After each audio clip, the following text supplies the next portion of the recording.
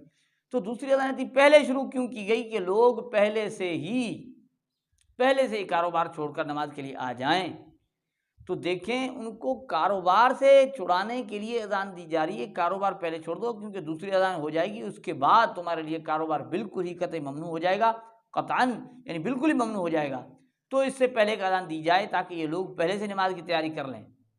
अब देखें ना, ये अजान पहले दी जा रही है, जो अगर ये बाजार के अंदर दी जा रही है लेकिन पहले दी जा रही है क्योंकि ये पहले से लोग आ जाएं।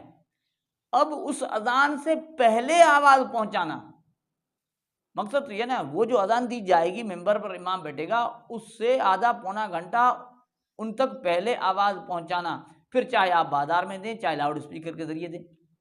देखें ना, ये सहाबा का तरीका था ना, साहब क्योंकि बाजार में उस वक्त लाउड नहीं थे, आवाज़ नहीं पहुंच रही थी ना, यानी इतना पहले पहुंचाना, आप पहले पहुंचाया करें, हम ये कहते हैं क्योंकि सहाबा का तरीका ये है ना कि वो जो अजान दूसरी अजान वो इतनी पहले दिया करते थे, उनको पहले इत्तला दी जाती थी। ये सहाबा का तरीका है जो तुम लोगों ने छोड़कर और लोगों को कह रहे हो कि भाई हम मनहज सहाबा पर हैं।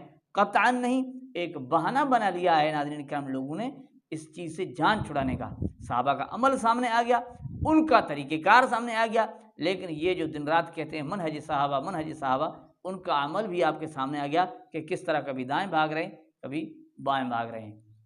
तो नाज़रीन, उम्मीद करता हूँ कि बात आसानी से समझ आ चुकी होगी। अल्लाह ताला में समझने और अमल करने की तौफीक अता फरमाए।